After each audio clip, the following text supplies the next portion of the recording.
A very good morning and warm welcome to Money Sense. Hosting with me, Simon Caudry, this morning is my good friend Neville Hicks. Good Neville, morning. Good morning. Good morning, Simon. We are delighted to be joined in the studio this morning by a group of ladies representing various segments of the financial services industry. Cayman doesn't do an overly bad job on diversification, but there are always ways to improve and motivate young women to become more interested in finance. We're delighted, therefore, to be joined to discuss the role of women in the financial services industry by Dawn Cummings and Monique Frederick, who are representing the organisation 100 Women in Finance, and Georgie Loxton, our ever-wise financial planning and education expert. Ladies, good morning and welcome, and thank you for joining us. Thanks for having us. Good morning. Thanks. 100 Women in Finance. Just give us a bit of background then about what that is. Are there 100 people, or is this a bigger organisation than 100? No, absolutely not.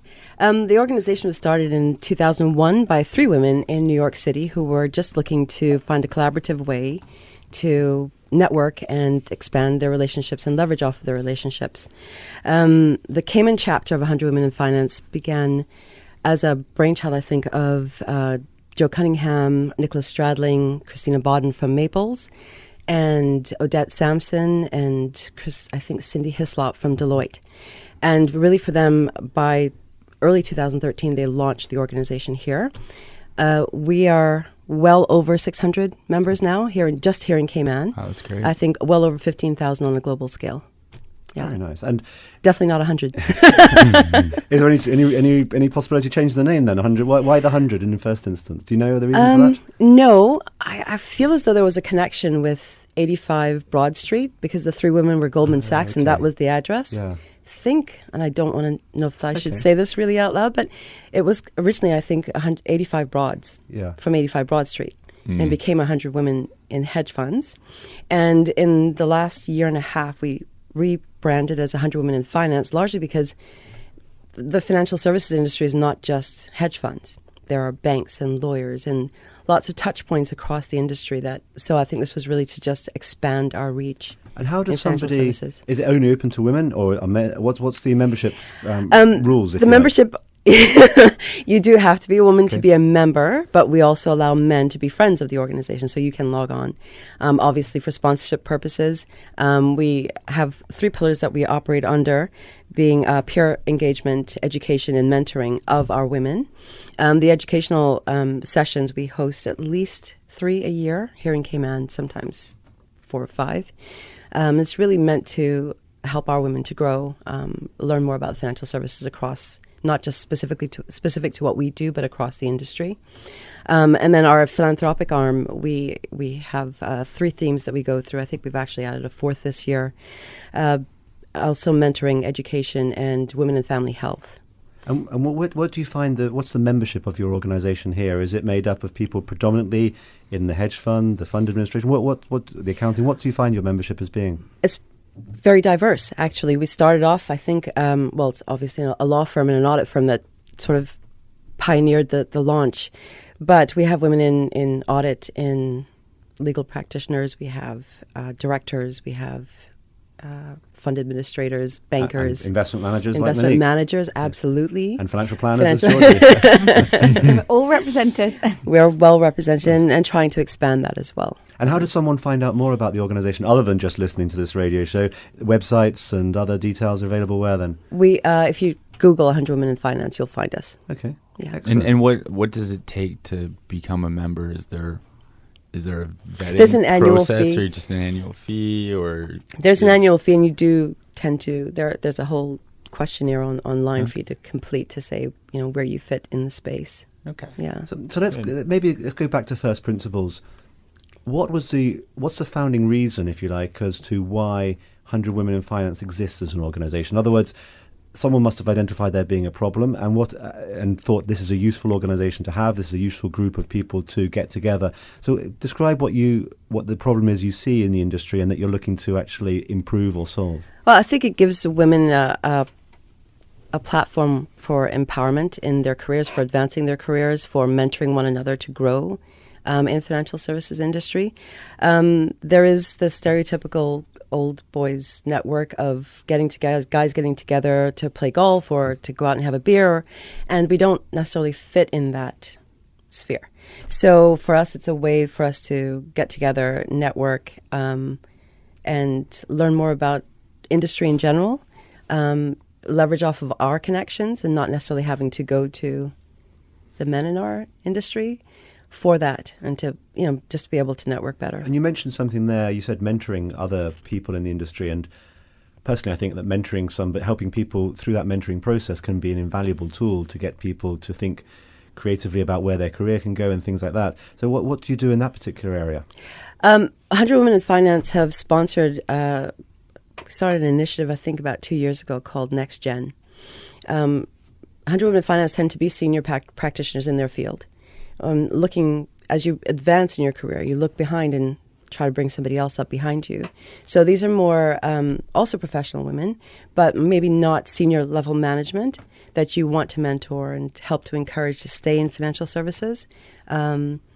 Women, we at some point in time break our careers to have children, expand our families, and come back into the field. So this is a great way for us to say, yes, you can go and do that, and yes, you absolutely must come back and, yeah, sure, input. And if I understand correctly, just so we just fully understand what's coming up in the near future, there's an event coming up that 100 Women in Finance are putting on. There's a gala on Saturday. Is There's that right? our gala on Just Saturday. Tell me a little bit about that so I can get more So context. we host an annual gala to fundraise for the charity that we choose for the year. So our charities operate across 3 themes, and we rotate across the 3 themes annually. So this year our theme is education, and we've chosen the Special Needs Foundation as our charity.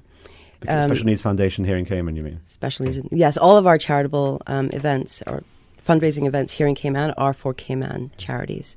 So this year it's Special Needs Foundation. Last year it was the Breast Cancer Foundation. We raised just over $64,000, I think, for them. The year before that it was mentoring, and we had chosen the Big Brothers Big Sister organization. I think we raised close to $70 for them.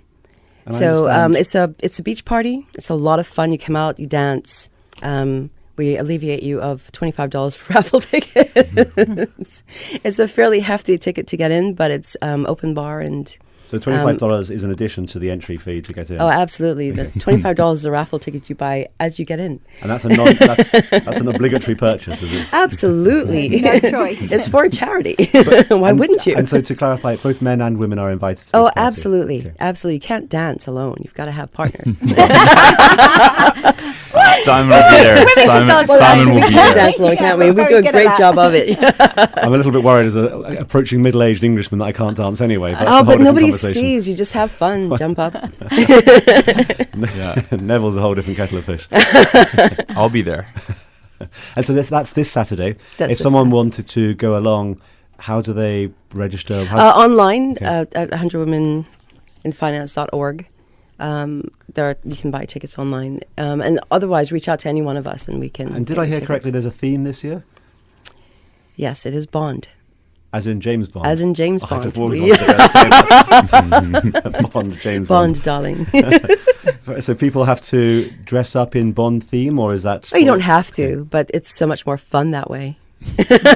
Why wouldn't you dress You're up? coming, right? I You- guess you I might have be you now. have no excuse. I'm learning about it as we speak, which is most interesting. So tell us some of the other stuff then about what the organisation does locally, just so we can get that sense as to what involvement there is in the community in schools. Where are you involved? Where do you touch in this community here? Our charitable arm, obviously the philanthropic arm. We've also, as I mentioned earlier, we've sponsored Next Gen, and Next Gen has partnered with the Cayman Islands government to start Girl Force, which is our younger women reaching out to going into the schools, working with the education department to mentor and encourage young women in high school to get involved in financial services. And it's an interesting one in some respects, because when you look at the community, Monique and I were both formerly on the CFA Society Cayman Islands board. And when you look at some of the boards here in Cayman of industry professionals, there's actually quite a high proportion of women involved in our industry here. It has grown. Which is great. It's grown phenomenally over the last 10 That's years. not the case internationally, of course, but even here, It's not. I presume there's greater opportunity, or greater things that we could and should be doing. I mean, Do you have a vision of there being a greater involvement collectively of women in senior roles? What is the issue, the principal issue you see here in Cayman that's either holding people back or contributing to their not getting as far as they need to? I think women in industry in Cayman, we've always sort of been back office, mid-level, and over the last 10 years I've seen growth. I mean, I know for DMS personally, our CEO is a woman. There are far more women in senior roles today than there were just 10 years ago. When I came out of university, got back here, there were almost no women in senior roles. So I think we've come a long way, but there's always more to go. And, you know, although we regularly talk about and touch on diversity, men versus women, there's also diversity across age groups and races and all sorts of diversity that's happening. So, you know, in general, I think we're just one piece of the growth factor here. Well, I think too, it's interesting that, you know, you mentioned globally there's 15,000 members. Yes. And of that, 600 are here in Cayman. So, you know, Cayman, for being a small little Caribbean island, it's massive. Is kind of, but it also you know, speaks to the growth in financial services, the industry in general here in Cayman. Yeah. Right, and I think, you know, the diversity of women that are here and that are pushing this initiative forward. Because you know, without that, you would think, you know, if I look at the number of CFA members, you know, we're in Cayman, we're just a little fraction on a global basis. Do you know women, men in the CFA membership here in Cayman? Because we were saying before we came on that globally in the CFA it's 16% are women, just 16% of CFA holders are women. But I'd be interested to know what it is here in Cayman. I think in Cayman it's close to that number, but I don't think it's much higher than that number.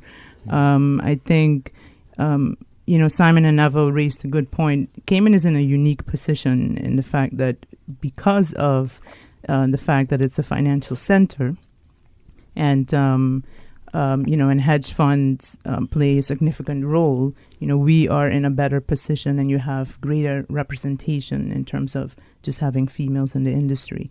But it's not the same globally. But it also means that in Cayman we have an opportunity, right, to mentor others and get other women involved in the industry. Go on, so I was just going to say, I think, you know, what Cayman has going for it for women is, and men too, of course, but the physical benefits of being here is that you can actually have a career and have a family life just from the fact that you don't live very far away from your office. I mean, it's such a little thing, but it's a huge thing when it comes to having a family. You know, you think if you're working in New York or London, you can have in London, you can have a 2-hour commute easily. That's when it's not raining. Right. or the wrong kind of leaves on the line, you know, and the trains aren't running. But, you know, it's much harder, I think, in those places for women particularly, because we do, you know, have that, you know, we have more of a struggle to balance it. It's much harder to have that career. Whereas in Cayman, you know, you can really see women nip off and pick their kids up from school, drop them home, go back to the office. You know, it's much easier just to do that big juggling act that we tend to, you know, tends to fall on us more than our husbands or partners. And going back to something that Monique said about the CFA organisation, which obviously is a sponsor of this radio show, what's quite interesting is actually some of the highest percentages of women involved in senior level on the board of the CFA societies are actually in the Caribbean. So when you look at some of the board members, like the Bahamas actually has, I think, the highest percentage of women on the board and as a society, if I'm not mistaken, globally.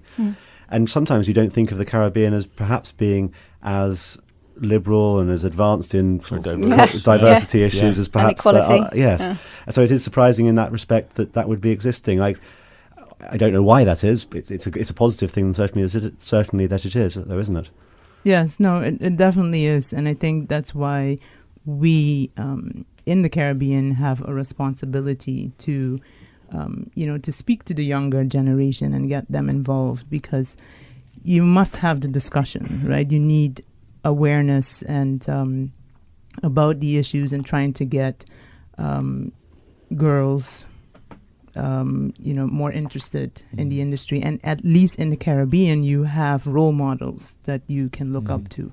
Well, I love a good segue, and we are straight after the upcoming break going to talk exactly about that, about getting girls more interested or more aware, perhaps more interested. It should be their choice, of course. Boys and girls should be their choice as to what they do, but at least more aware of the opportunities and more aware of the equal opportunities that exist. So we are going to take a short break. Join us again in a minute or so, and we will continue our conversation with Georgie, with Monique, and with Dawn.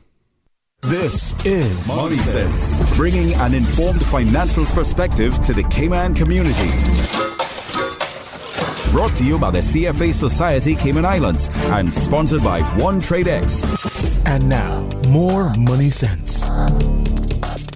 Welcome back to Money Sense. In the second half of today's show, we are going to continue our conversation on women in finance, the importance of diversification in the industry, with Monique, Georgie and Dawn, who are collectively representatives, as well as having regular day jobs, of the 100 Women in Finance organisation. Thank you again, ladies, for joining us. And Neville, I think you wanted to kick off the conversation. Following from the break, we were talking, Monique, we were talking a lot about education and making sure, or at least presenting opportunities to young girls of, what are the opportunities within finance or within Cayman when it comes to financial services. What are some of the initiatives? How does 100 Women get in there, or get in front, or try to connect with the younger generation?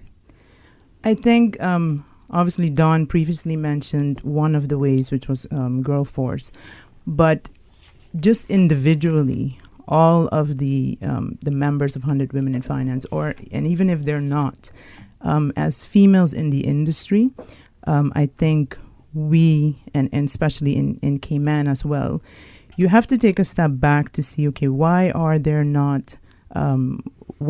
women underrepresented in the industry?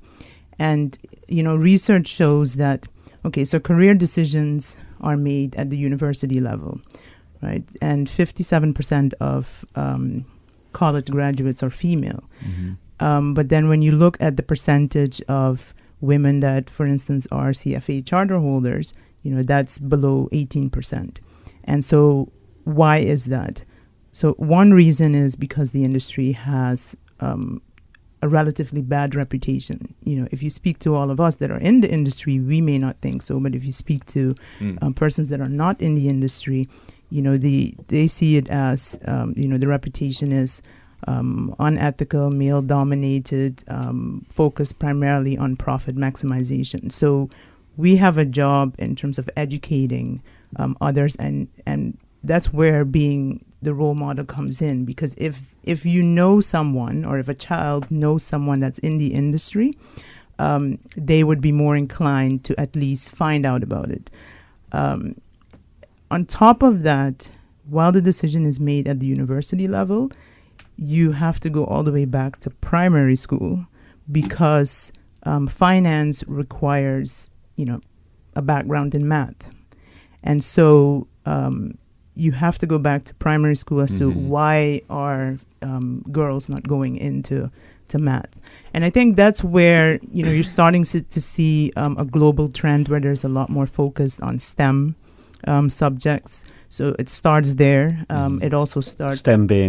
STEM being science, technology, engineering, and math. At a really young age, like in the womb. Yeah. But you joke about that, but there's been some amazing research that's been done recently about babies and these unconscious bias we as society has around girls and boys from the age of 6 months old. Yeah. They did, I think it was a BBC that did this amazing video where they showed a baby boy and a baby girl, but dressed up as so people came into a room and they thought the girl was a boy and they thought the boy was a girl, and they were just observed playing with these girls and the boys. Yes. The girl that was actually the boy, everybody who came in and played with this child gave it a little doll or a little cuddly toy or something girly. The boy, which was actually the girl, they all immediately went to the bricks and the blocks and the more engineering type things. Sure. And that just that starts from babies, and then that's perpetuated throughout primary school, throughout secondary school, into university, and there's this whole cultural thing that starts so young in girls and boys. It's just extraordinary. I feel as though you're hitting on a quite important point there, which is there's a cultural bias that starts out in the schooling system, right, which sort of leads to this scenario where, and look, don't get me wrong, governments have a completely important role to play and do a very bad job of helping level the playing field. But there's a change that needs to happen much earlier in the schooling system in order to encourage women to think about careers they might not, or subjects rather than careers, subjects they may not normally be interested in because of perhaps the way they're taught, and vice versa, boys to think about other subjects they ordinarily wouldn't be interested in. So how do we go about doing that? Are you guys involved? What are the potential solutions? Well, I think too, following on that question, I think what's interesting, you hear Gen Next, you hear Girl Force, the generations have changed. The way people have learned have changed. Yes. You think of social media. You think of most kids now have an iPad in front of them when they're 3 years old. Has that kind of have 100 Women looked into, how to influence, I guess, the younger generation from these new channels? Going even younger than the the next generation. Well, we don't even need to go to age 3, but even young, younger high school women, right? Or even primary school, even getting to girls at that point. I think it's a deeply ingrained, unconscious bias that we have as society. That I think needs to start shifting, and it is starting to shift, because people are becoming conscious about it. For example, there was the big Gap clothing campaign whereby the girls' t-shirts were all, pretty as a princess, and the boys were all strong leaders, and that people are starting to call big corporations up on that kind of thing, whereby girls are being, brought up being told that they're sweet and pretty, and the boys are being told that they're, strong and powerful. And that's still happening today, but we're starting to realise this. And I think that shift will have a huge impact on women going into finance. It also makes a big difference at home, how you're influenced at home. If you've got a mom or a dad even that's strong and encourage you to be strong and to get your education, then that also helps for you to look at yourself differently. It starts from a very infancy, really, as to how you look at yourself. Not caring so much about appearance, but more about your education and what you want to do as you get older, where you want to be. I've got boys that love to sing. I'll encourage them to do that. They're part of choir and everything else. They also take karate, but there's loads of girls taking karate now, which is awesome. Encouraging girls from a very young age, if you see them like loving to play with building blocks and things, encourage them to do so. It's not that girls should be playing with dolls and that boys should be playing with blocks. It should be everybody playing with everything, because that sparks your imagination and helps you to decide what you want to do or where you want to go as you get older. I think there should be no ceiling. What we're hearing a lot here is that the importance of role models, the importance of a kid having someone to look up to and go, hey, I'd like to be like that person. Yeah. And generally, I suppose as a kid, you have a more affinity with someone of your own sex than someone of the other, perhaps as a role model. Mm-hmm. And that's, I guess, you ladies being out in the community, going to schools and such like, is a crucial part of that education experience. And I know that the CFA Society is talking about financial literacy and trying to improve that. And we have to make sure that we send not just a bunch of boys into schools talking about it. We have to send a representative group of society into that. Yep. So let me ask perhaps one other question on this subject matter. It's perhaps more of a policy question, but in terms of encouraging women to stay in the industry. So there's a lot of research, I think I'm right in saying, that says women come into the finance industry and then after X number of years leave, have children, and aren't welcomed back into the industry, either because of government policy, which doesn't encourage paternity leave, or indeed because of company policy, which just doesn't see that as it doesn't care about the wasted resource of people leaving and not coming back. Is that an issue, and what should we do about it if it is? I don't think any corporation has a written policy that says if a woman goes off on maternity leave, let's not have her come back. But it does happen, largely because as a woman, if you leave for maybe a couple of weeks or months to have a child, then okay, fine, come back. But if you take 2 or 3 or 4 years to be with your child or your family as they're going through those developmental stages, when you turn around to come back, you're competing against people who have been trying for a few years to advance their careers, and it's just that much harder. It's almost as though what you've done before you left to have your family has been discounted. Encouraging companies to look beyond the family, and just look at the person and what their capabilities are will help change that. But it starts with the companies and senior management being able to look beyond that. Oh, well, because I know some companies even look at when they're interviewing, well, she's at the childbearing age. Should we hire her? Should we hire this guy instead?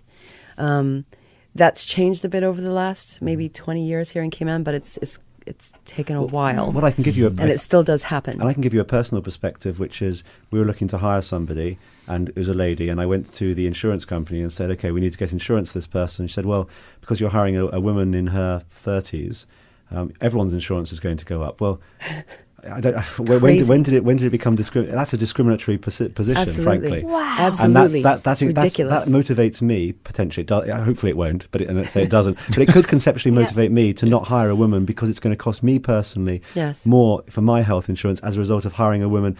And they said if you bring on a man of the same age, your insurance policy per person would go down.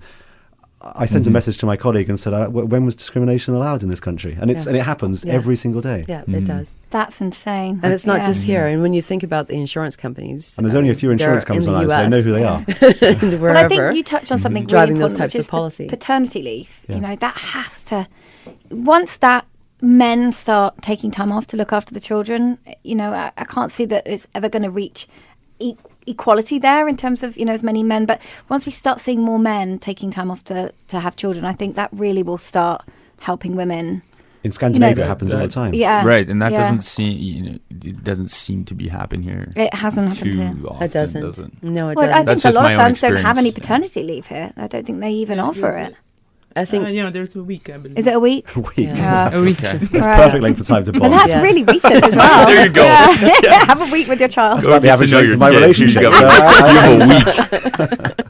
Anyway, we are, as always, close to running out of time. And I know, Neville, you wanted to put another plug in for this Saturday's event. So rather than me embarrassing myself by not explaining it properly, let me pass over to you. Yeah, no, thanks, Simon. So, touching on Dawn's point earlier, I'm actually on the on the fundraising campaign for special needs, and there's been a lot of work behind the scenes the last year, and we've really started this rollout of this campaign, which is Solution is Inclusion. So we're thrilled to have 100 women on board for the gala. And you're going to start to see a lot of this because it is a big, huge push, and it's a big problem here in Cayman. There's a lot of special needs children who have been left behind and are continuously have been left behind and not given the support they require. So we've put the building blocks in place to really make this dream a reality. We've partnered with the University of Washington Herring Center, which is really a global leader in inclusive education. We're going to be going out to schools, both public and private, training, going from school to school, teacher to teacher, child to child, to make sure that every child in Cayman special needs has the opportunity to really succeed in life. So with that, I encourage everyone who's listening to check out our new website. It's www.specialneedsfoundation.ky. There's a great new video we've posted there. Our Facebook page has been updated. And really what we need is your support. And we'll be going out to various donors and corporations. And come along on Saturday. Dawn, you can get tickets from 100womeninfinance.org. 100womeninfinance.org. And any woman that you know that's a member of 100 Women in Finance, and there are over 680 something of us. Yeah. Perfect. Here in So Cayman. come along for a good time and supporting a great cause. And wear your best James Bond themed outfit. Well, as is always the case on Money Sense, we are unfortunately out of time. So let me say to Monique, Dawn and Georgie, thank you, all three of you, for joining us. It's been a pleasure having you on the show this morning. Thank you. Thanks, It's been Simon. Great. As a Thank you. final note then, before we leave, I wish just to once again thank all of our listeners and remind you that today's show will be available as a podcast on the CFA Society Cayman Islands webpage. I encourage you, if you have a question or topic that you wish us to cover, to email us at moneysense@candw.ky, or because we're so technologically advanced, tweet us at Moneysense Radio. Someone will engage in a conversation with you on that. So I say someone, not me, because I don't really understand it. Most likely Neville, yes. Anyway, thank you once again, and do tune in 2 weeks' time to Money Sense.